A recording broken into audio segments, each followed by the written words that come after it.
January 15th, 1919, a chilly winter day in Boston, Massachusetts. Life in the North End neighborhood was going on as usual. In this bustling working-class community, Italian and Irish immigrants went about their day. Children played in the streets, workers took their lunch breaks, and the elevated train rattled overhead. But on this seemingly ordinary day, a disaster so bizarre, so unexpected, was about to unfold. A disaster that sounds almost like fiction, but it was very, very real. This is the story of the Great Molasses Flood of 1919. To understand the flood, we first have to understand the molasses. In the early 1900s, molasses wasn't just a sticky sweetener for baking. It was a crucial industrial commodity.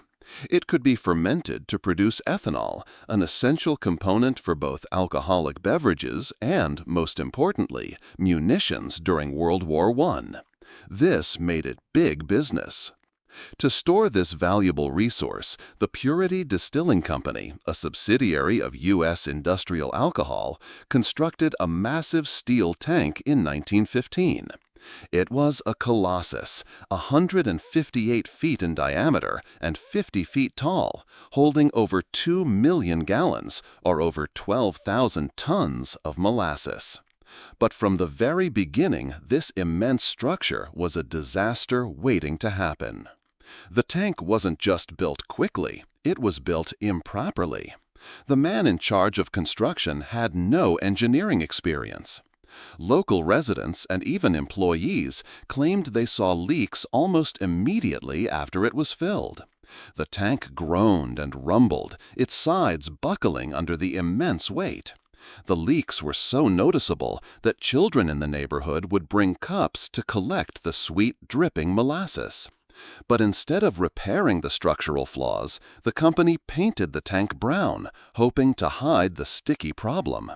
They ignored every warning sign, a tragic act of corporate negligence. On January 14th, a large new shipment of molasses from Puerto Rico arrived, filling the tank to near capacity. It was pumped in still warm, increasing the pressure inside the already strained container. The next day, January 15th, was unseasonably warm. The temperature rose from a frigid 2 degrees Fahrenheit to over 40 degrees. This sudden shift likely caused the molasses inside the tank to heat up and ferment, producing carbon dioxide gas. The internal pressure built to a breaking point. At approximately 12:30 p.m., the midday calm was shattered. Eyewitnesses described a sound that began with a low rumble, like a train approaching. Then came a series of metallic staccato pops, like machine gun fire, the sound of thousands of steel rivets shearing off.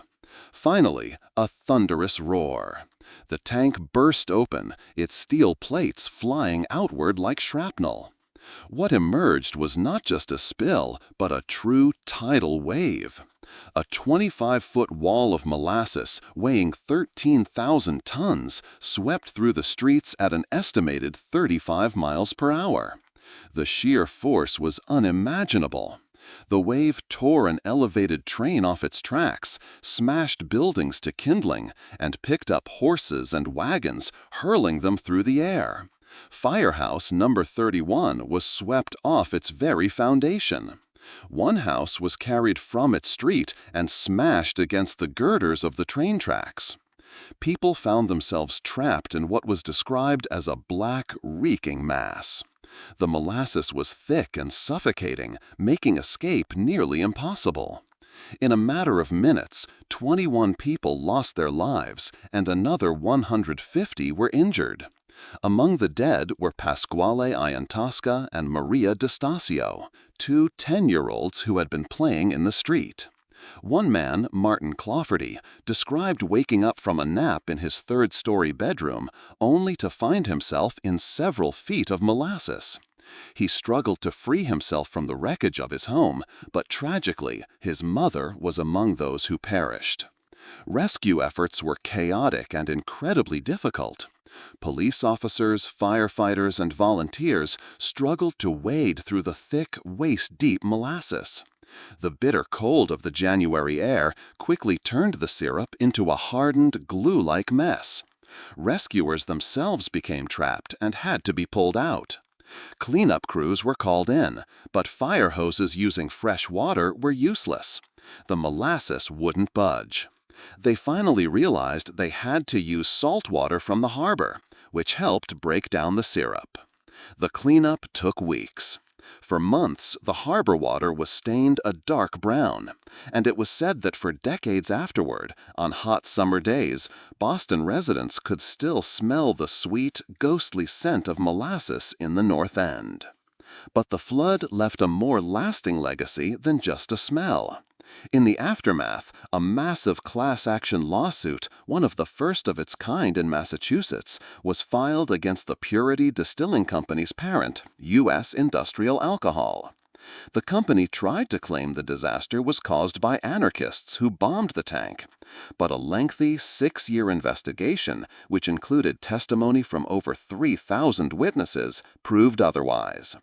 The court-appointed auditor found the company wholly responsible, citing the poorly constructed tank and a complete lack of proper engineering oversight. The ruling marked a major turning point. The Great Molasses Flood was a wake-up call that led to the establishment of stronger building codes and the professional licensing of engineers across the country. It was no longer acceptable for companies to cut corners on public safety. It's a strange and tragic story, a reminder that history isn't only shaped by the grand events of wars and politics. Sometimes it's shaped by something as simple as a poorly built tank, a shift in temperature, and a flood of molasses.